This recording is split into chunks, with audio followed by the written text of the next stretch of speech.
बिस्मिल्लाहिर्रहमानिर्रहीम। अस्सलामुअलैकुम। जी बच्चों, लास्ट टाइम हम डिस्कस कर रहे थे source of organic compound, that is coal, natural gas and petroleum. तो उसमें हमने पेट्रोलियम के बारे में डिस्कशन की थी कि पेट्रोलियम को जब हम रिफाइन करवाते हैं रिफाइनिंग इंडस्ट्री में, तो उसमें टेक्निक जो इन अप्लाई की जाती है to separate the different components of petroleum, that is fractional distillation, जिसमें हम बॉइलिंग पॉइंट की डिफरेंस की बुनियाद पर जो है वो डिफरेंट कंपोनेंट्स ऑफ पेट्रोलियम को जो है वो सेपरेट करवाएंगे। अब उसमें हमने हर कंपोनेंट की कंपोजिशंस, उसके यूजेस और उसका बॉइलिंग पॉइंट रेंज जो है वो डिस्कस किया था। उसके बाद हमने डिफरेंट ऑयल रिफाइनरी इन पाकिस्तान में डिस्कस की थी, और हर एक की कैपेसिटी के कितना जो है वो डेली का जो है ऑयल रिफाइन करती हैं वो भी हमने डिस्कस कर ली थी। आज हम डिस्कस करेंगे क्रैकिंग ऑफ पेट्रोलियम। अच्छा, अब ये क्रैकिंग से क्यों ज़रूरत पेश आई हमें क्रैकिंग ऑफ पेट्रोलियम की,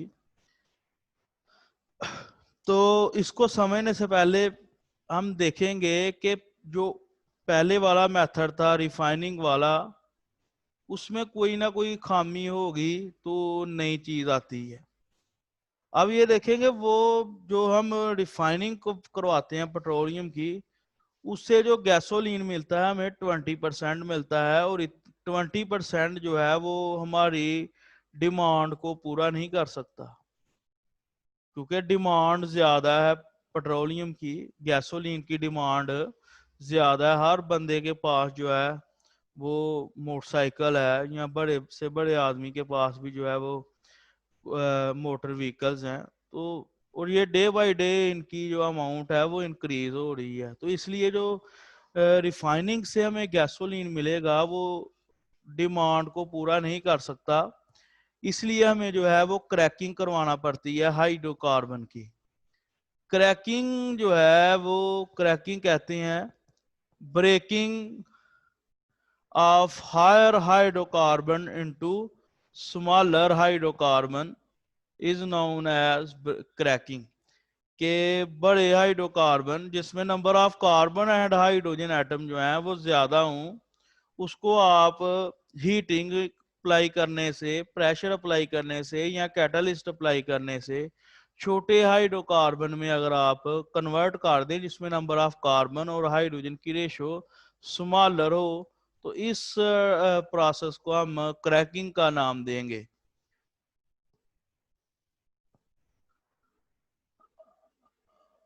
अब ये स्टेप बाय स्टेप इसको डिस्कस करेंगे। इसकी 3 टाइप्स हैं क्रैकिंग की: थर्मल क्रैकिंग, कैटालिटिकल क्रैकिंग और स्टीम क्रैकिंग। हर क्रैकिंग जो है, जो हर क्रैकिंग की जो टाइप्स है वो एक दूसरे से डिफरेंट है on the basis of conditions के रिएक्शन की शराइत की बुनियाद पर। हर जो क्रैकिंग है, मसलन थर्मल क्रैकिंग जो है वो कैटालिटिकल क्रैकिंग से डिफरेंट है। किस बुनियाद पर जो है वो मुख्तलफ है, उसमें जो कंडीशंस हैं, कंडीशन की बुनियाद पर वो वैरी करती है। इसी तरह स्टीम क्रैकिंग है, और हर क्रैकिंग का जो है वो एक ख़ास इस्तेमाल है जो अभी हम डिस्कस करेंगे। तो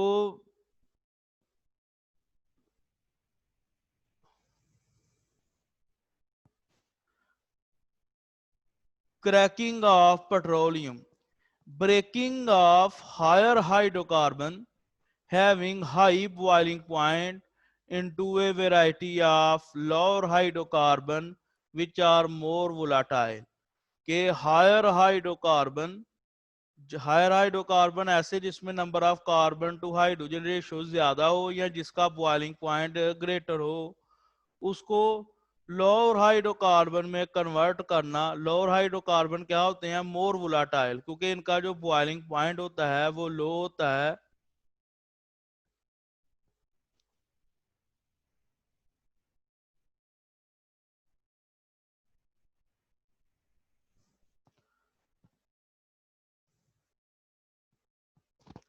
शाह साहब,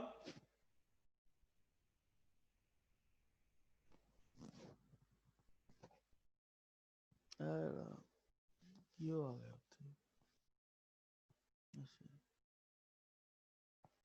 तो breaking of higher hydrocarbon having high boiling point into lower hydrocarbon which are more volatile, यानी कि ऐसे हाइड्रोकार्बन जो हायर होंगे, हायर से मुराद उसमें number of carbon to hydrogen ratio ज्यादा होगी, उसको अगर हम लोअर हाइड्रोकार्बन में ब्रेक करवाते हैं तो इस अमल को, इस प्रोसेस को हम क्रैकिंग का नाम दे देते हैं। और लोअर हाइड्रोकार्बन का जो बॉइलिंग पॉइंट होता है वो लो होता है।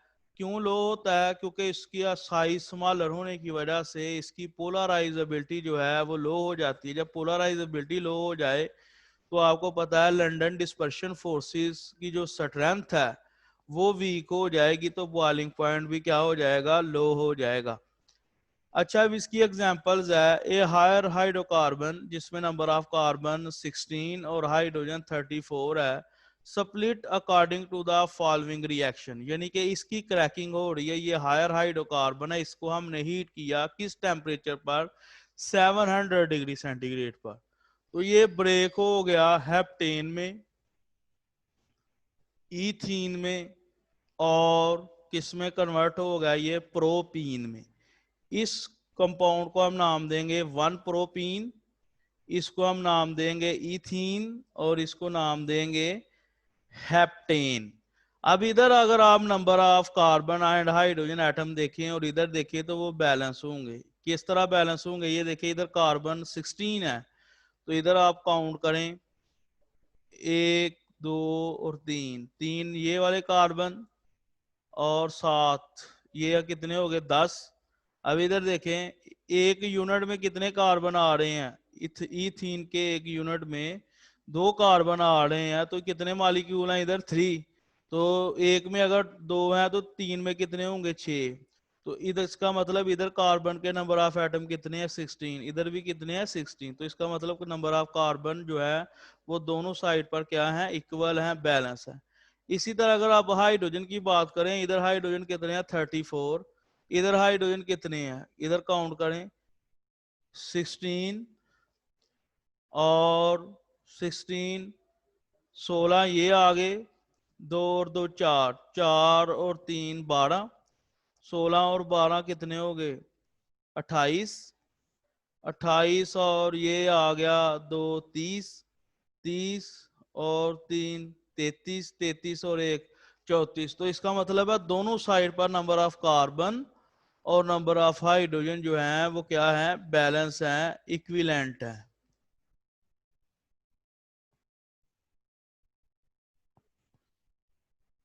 अच्छा,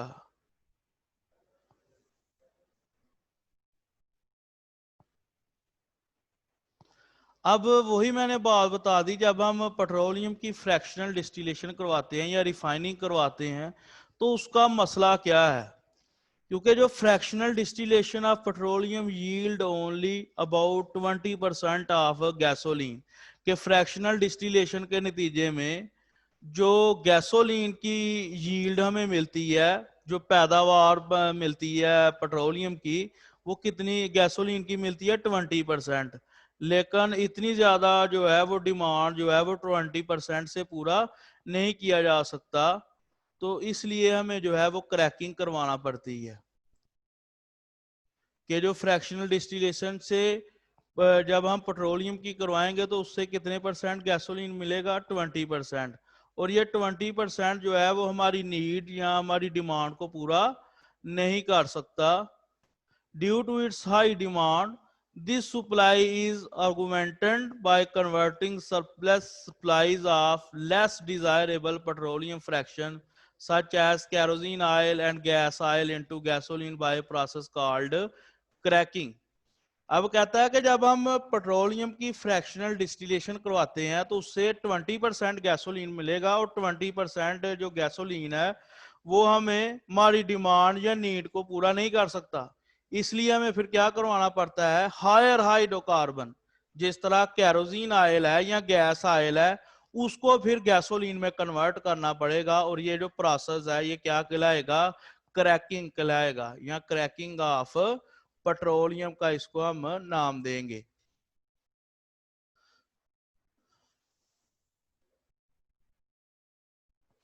टाइप्स ऑफ क्रैकिंग, क्रैकिंग की जो है वो 3 टाइप्स हैं। Cracking is the process in which carbon to carbon bond in long chain alkane molecule are broken, produce smaller molecule of both alkenes and alkanes। ये क्रैकिंग वो process है जिसमें लंबे हाइड्रोकार्बन, जिसमें number of carbon to hydrogen ratio greater होती है, उसमें carbon to carbon bond को तोड़ा जाता है। तो तोड़ने के बाद हमें जो हाइड्रोकार्बन मिलते हैं उसमें अल्केन भी शामिल हो जाती है और अल्कीन भी। अल्कीन की रिप्रेजेंटेशन आपको पता है डबल बॉन्ड करता है, और अल्केन की रिप्रेजेंटेशन जो है वो सिंगल बॉन्ड से की जाती है। क्या अगर किसी कंपाउंड में carbon to carbon double bond आ जाए तो आप समझेंगे वो अल्कीन है, और अगर किसी कंपाउंड में जो है वो carbon to carbon single bond आ जाए तो वो अल्केन है। तो जब हम हायर हाइड्रोकार्बन, जिसमें number of carbon to hydrogen ratio ज्यादा होगी, उसको हीट करेंगे, तो जो छोटा हाइड्रोकार्बन बनेगा उसमें अल्केन भी शामिल होगी और अल्कीन भी। इस अमल को हम क्रैकिंग का नाम देते हैं। The composition of the product, के जो प्रोडक्ट हमें मिलता है उसकी जो कंपोजिशन है, जो साखत है, वो depend upon the condition under which taking cracking take place. कि जब जो हमें क्रैकिंग के बाद प्रोडक्ट मिलेगा, वो उसका जो कंपोजिशन है उसमें number of carbon to hydrogen जो रेशियो है वो किस पर डिपेंड कर रही है, कि उस कंडीशन पर डिपेंड करेगी जिसके तहत आप क्रैकिंग करवा रहे हैं। अभी हम आपको बताएंगे कि जब हम थर्मल क्रैकिंग करवाते हैं तो प्रोडक्ट की नेचर डिफरेंट होती है, जब हम कैटालिटिकल क्रैकिंग करवाते हैं तब प्रोडक्ट की नेचर डिफरेंट हो जाती है, और जब स्टीम क्रैकिंग कराते हैं तो प्रोडक्ट की जो है नेचर डिफरेंट हो जाती है। उसका क्या मतलब कि आप कंडीशन चेंज कर रहे हैं, कंडीशन चेंज करने से क्या होगा, नेचर ऑफ प्रोडक्ट क्या हो जाएगा, चेंज हो जाएगा, या उसकी जो कंपोजिशन है वो चेंज हो जाएगी। Types, there are 3 types of cracking, cracking की 3 टाइप्स हैं। नंबर 1 है थर्मल क्रैकिंग। थर्मल क्रैकिंग से क्या मुराद, जिसमें आपने हायर हाइड्रोकार्बन को जस्ट हीट करना है हाई टेम्परेचर पर in the absence of oxygen और एयर। सेकंड है कैटालिटिकल क्रैकिंग, इसमें आप हायर हाइड्रोकार्बन को क्या करवाएंगे, हीट करवाएंगे हाई टेम्परेचर पर, लो टेम्परेचर पर इन द प्रेजेंस ऑफ कैटालिस्ट। इसी तरह थर्ड जो टाइप है क्रैकिंग की वो है स्टीम क्रैकिंग। इसमें आप जो है हाइड्रोकार्बन को हीट करवाएंगे, किसके साथ, मिक्स करवा के स्टीम के साथ। तो तीनों में कंडीशन चेंज होने की वजह से जो हमारा प्रोडक्ट बनेगा उसकी कंपोजिशन भी क्या हो जाएगी, चेंज हो जाएगी।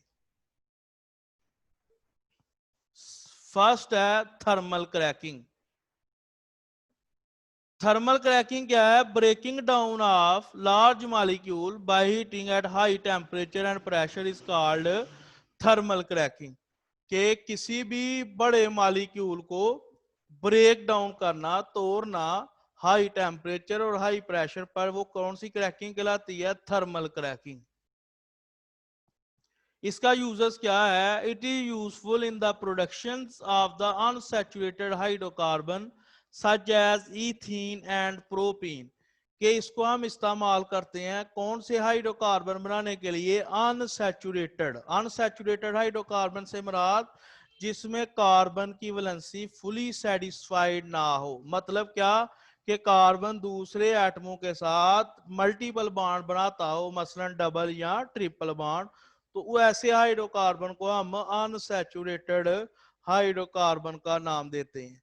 और इसकी एग्जांपल क्या है, ईथीन और प्रोपीन। तो ये थर्मल क्रैकिंग के नतीजे में कौन से किस्म के प्रोडक्ट बनते हैं, अनसैचुरेटेड हाइड्रोकार्बन, जिस तरह ईथीन है और प्रोपीन। सेकंड जो क्रैकिंग की टाइप है वो है कैटालिटिकल क्रैकिंग। कैटालिटिकल क्रैकिंग कहां से निकला है? लफ्ज कैटालिस्ट निकला है। इसका मतलब क्या हुआ कि इसमें हम हायर हाइड्रोकार्बन को हीट करवाएंगे, ब्रेक डाउन करवाएंगे लोअर हाइड्रोकार्बन में इन the presence of catalyst. Catalyst आप पहले ही भी आपने पढ़ा हुआ है प्रीवियस क्लासेस में कि एक ऐसी जो है सब्सटेंस है जो रेट ऑफ रिएक्शन को जो है वो क्या कर दे, इनहांस कर दे, इंक्रीज कर दे, तो ऐसा सब्सटेंस क्या कहलाता है? कैटालिस्ट। इसका मतलब है इस क्रैकिंग में हम क्या करवाएंगे? ब्रेक डाउन करवाएंगे हायर हाइड्रोकार्बन का into lower hydrocarbon in the presence of catalyst. Catalyst की मौजूदगी में जो है वो हम क्या करवाएंगे? क्रैकिंग करवाएंगे। तो इसलिए इस क्रैकिंग को हम क्या नाम दे देंगे? कैटालिटिकल क्रैकिंग का नाम दे देंगे। Higher hydrocarbon can be cracked at low temperature and low pressure in the presence of a suitable catalyst. कि हायर हाइड्रोकार्बन को तोड़ना लो टेम्परेचर और लो प्रेशर पर किसकी मौजूदगी में? सूटेबल कैटालिस्ट की मौजूदगी में। तो इस क्रैकिंग को हम नाम दे देते हैं कैटालिटिकल क्रैकिंग का। इसकी जो कैटालिस्ट ज्यादातर यूज किए जाएंगे इस क्रैकिंग में, ए typical catalyst use is a mixture of silica and alumina. Silica का आप फार्मूला जानते हैं SiO2 और एलुमिना का Al2O3। तो ये ज्यादातर जो है वो कैटालिस्ट यूज किए जाते हैं ताकि हमारी जो क्रैकिंग का रेट है वो क्या हो सके? इंक्रीज हो जाए। जब आप कैटालिस्ट अप्लाई करते हैं, और कैटालिस्ट क्या करते हैं? एनर्जी ऑफ एक्टिवेशन को क्या कर देते हैं? लो कर देते हैं। एनर्जी ऑफ एक्टिवेशन क्या होती है? Minimum amount of energy required for the conversion of reactant into the product. तो ये जो एनर्जी ऑफ एक्टिवेशन है ये जस्ट लाइक एक एनर्जी बैरियर है, दीवार है, जिसको अगर रिएक्टेंट क्रॉस करेंगे तो प्रोडक्ट बनेगा। तो कैटालिस्ट क्या करता है? एनर्जी ऑफ एक्टिवेशन या दीवार को क्या कर देता है? दीवार की ऊंचाई को कम कर देता है, एनर्जी बैरियर को कम कर देता है, जिससे ज्यादा से ज्यादा रिएक्टेंट के मॉलिक्यूल जो हैं वो प्रोडक्ट में कन्वर्ट हो जाते हैं। तो इसीलिए इस क्रैकिंग को हम क्या नाम देते हैं? कैटालिटिकल क्रैकिंग। क्योंकि इसमें ब्रेक डाउन जो हाइड्रोकार्बन का हो रहा है वो इन द प्रेजेंस ऑफ कैटालिस्ट हो रहा है, तो इसलिए इसकी क्रैकिंग को कैटालिटिक क्रैकिंग का नाम देंगे हम। Catalytical cracking produce gasoline of high octane number. Therefore, this method is used for obtaining better quality gasoline. कि कैटालिटिकल क्रैकिंग का क्या फायदा है? कि इसमें हमें ऐसा गैसोलीन मिलता है जिसका ऑक्टेन नंबर हाई होता है। ऑक्टेन नंबर क्या है? एक सिंबल है to represent the good quality of gasoline. अगर किसी गैसोलीन का ऑक्टेन नंबर ज्यादा होगा तो इसका मतलब है वो अच्छा फ्यूल है, उसकी क्वालिटी क्या है? अच्छी है। अगर किसी गैसोलीन का ऑक्टेन नंबर लो होगा तो उसकी क्वालिटी लो होगी, वो अच्छा फ्यूल कंसीडर नहीं किया जाएगा। तो ऑक्टेन नंबर जो है एक रिप्रेजेंटेशन है to identify the quality of gasoline. और ये हम ये अगले आर्टिकल में पढ़ेंगे ऑक्टेन नंबर के बारे में, जब हम रीफार्मिंग का डिस्कस करेंगे।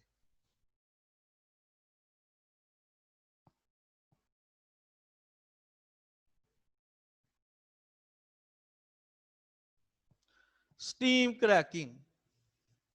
In this process, higher hydrocarbon in the vapor phase, vapour कहते हैं बुखारात, फ्यूम्स बन जाना, उसमें हमने क्या करना है?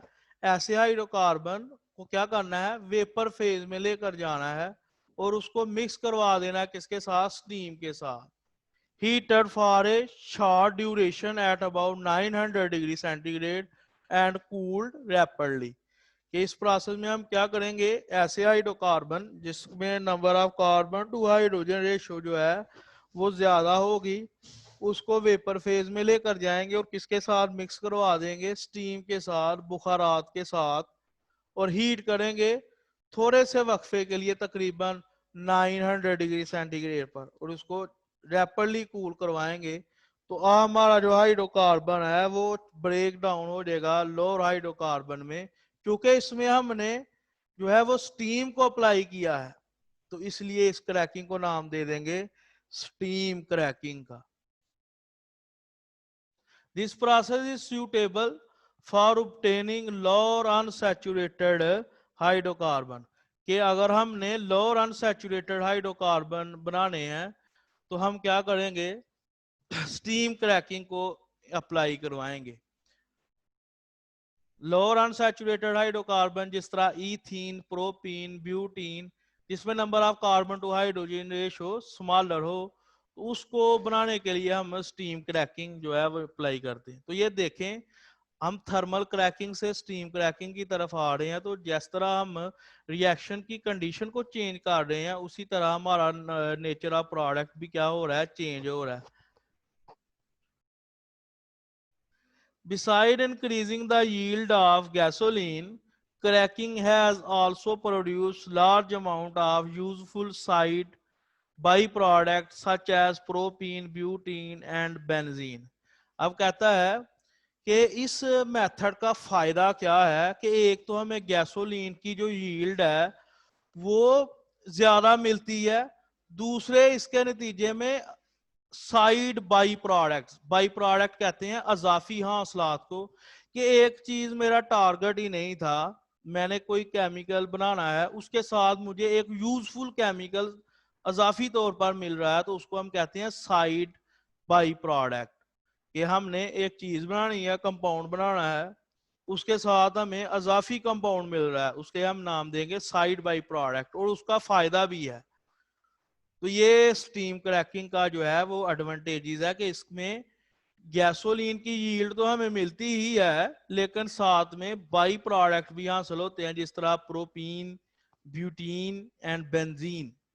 और इन केमिकल को हम इस्तेमाल करते हैं फॉर मैन्युफैक्चरिंग ड्रग्स, अद्वियात बनाने के लिए, प्लास्टिक बनाने के लिए, डिटर्जेंट ये सर्फ वगैरह जो है जिसको हम इस्तेमाल करते हैं डोमेस्टिक पर्पस के लिए भी और इंडस्ट्रियल पर्पस के लिए भी। घरों में आप इसको वो जो है कपड़े धोने वगैरह के लिए इसको इस्तेमाल करते हैं। सिंथेटिक फाइबर, मसनूई धागा जात जिससे कपड़ा बनाया जाता है, वो भी किससे बनाए जाते हैं, प्रोपीन, ब्यूटीन एंड बेंजीन से। इसके अलावा फर्टिलाइजर, खादें खादें बनाने के लिए हम इनको इस्तेमाल करते हैं। इसके अलावा वीड किलर, अब ये ऐसा कीड़ा है जो लकड़ी को खा जाता है, तो उस ऐसे कीड़े को खत्म करने के लिए हम क्या करेंगे, इन केमिकल का इस्तेमाल करेंगे। An important chemical like ethanol, phenol and acetone. Phenol जो है ये भी ऑर्गेनिक कंपाउंड है। फिनॉल, एथानॉल, एथानॉल का chemical formula C2H5OH, previous classes में आप डिस्कस कर चुके हैं। Phenol C6H5OH and acetone CH3, C double bond आओ बॉन्ड CH3। तो ये जो केमिकल्स हैं ये किससे बनाए जाएंगे, स्टीम क्रैकिंग से।